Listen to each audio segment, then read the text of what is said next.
رویداد اول، تاریخ 1/1 واریز سرمایه اولیه به مبلغ 10 میلیون به حساب جاری 500 بانک مسکن.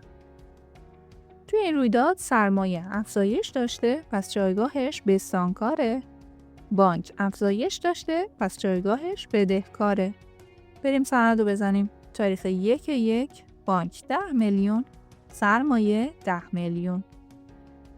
رویداد دوم، تاریخ 1/3 پرداخت اجاره 1 ساله به مبلغ 1,200,000 با صدور چک شماره 100.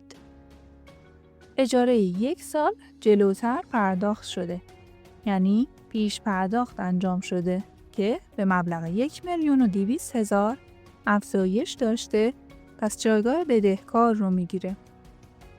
و این پرداختی با صدور چک بوده، یعنی اسناد پرداختنی که به مبلغ 1,200,000 افزایش داشته، پس جایگاه بستانکار رو میگیره.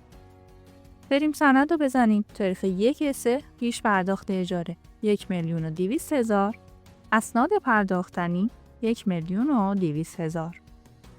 رویداد سوم، تاریخ 10/3 خرید ملزومات به مبلغ 300,000 با صدور چک شماره 101. ملزومات خریداری شده، پس ملزومات به مبلغ 300,000 افزایش داشته و جایگاه بدهکار رو میگیره. خرید ملزومات با صدور چک انجام شده، یعنی اسناد پرداختنی که به مبلغ 300,000 افزایش داشته، پس جایگاه بستانکار رو میگیره. بریم سند رو بزنیم. تاریخ 10/3 ملزومات 300,000، اسناد پرداختنی 300,000. رویداد چهارم، تاریخ 1/4 صدور و ارسال صورت حساب شماره 1 برای انجام خدمات به مشتری به مبلغ 2 میلیون. خدمات انجام شده، پس درآمد داشتیم که به مبلغ 2 میلیون افزایش داشته، پس جایگاه بستانکار رو میگیره. بابت انجام این خدمات یک صورت حساب برای مشتری ارسال شده که باید مبلغ این صورت حساب رو از مشتری دریافت کنیم. یعنی حساب دریافتنی از مشتری به مبلغ 2 میلیون افزایش داشته، پس جایگاه بدهکار رو میگیره. بریم سند رو بزنیم. تاریخ 1/4 حساب دریافتنی 2 میلیون، درآمد 2 میلیون. رویداد پنجم، تاریخ 1/5 پرداخت هزینه آب و برق منزل خانم ایرانی به مبلغ 100,000 با صدور چک شماره 102. هزینه آب و برق منزل صاحب شرکت پرداخت شده، یعنی برداشت انجام شده که به مبلغ 100,000 افزایش داشته، پس جایگاه بدهکار رو میگیره. و پرداختش با صدور چک بوده، یعنی اسناد پرداختنی که به مبلغ 100,000 افزایش داشته، پس جایگاه بستانکار رو میگیره. بریم سند رو بزنیم. تاریخ 1/5 پرداخت 100,000، اسناد پرداختنی 100,000. رویداد ششم، تاریخ 1/6 خرید اساسه به مبلغ 500,000 به صورت نسیه. اساسه خریداری شده، پس اساسه به مبلغ 500,000 افزایش داشته و جایگاه بدهکار رو میگیره. خرید اساسه به صورت نسیه بوده که باید پولش رو بعداً پرداخت کنیم.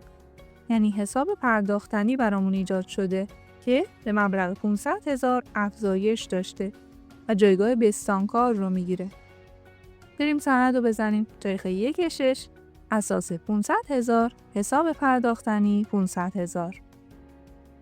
رویداد هفتم، تاریخ 1/7 پرداخت هزینه تلفن مؤسسه به مبلغ 200,000 با صدور چک شماره 103. هزینه تلفن شرکت پرداخت شده، یعنی هزینه قبوز به مبلغ 200,000 افزایش داشته، پس جایگاه بدهکار رو میگیره. پرداخت این هزینه با صدور چک بوده، یعنی اسناد پرداختنی که به مبلغ 200,000 افزایش داشته و جایگاه بستانکار رو میگیره. بریم سند رو بزنیم. تاریخ 1/7 هزینه قبوز 200,000، اسناد پرداختنی 200,000. رویداد هشتم، تاریخ 1/11 دریافت صورت حساب بابت تعمیرات ساختمان مؤسسه ایران به مبلغ 300,000. ساختمان شرکت تعمیر شده و بابت تعمیر ساختمان یک صورت حساب دریافت کردیم که باید مبلغش رو بعداً پرداخت کنیم.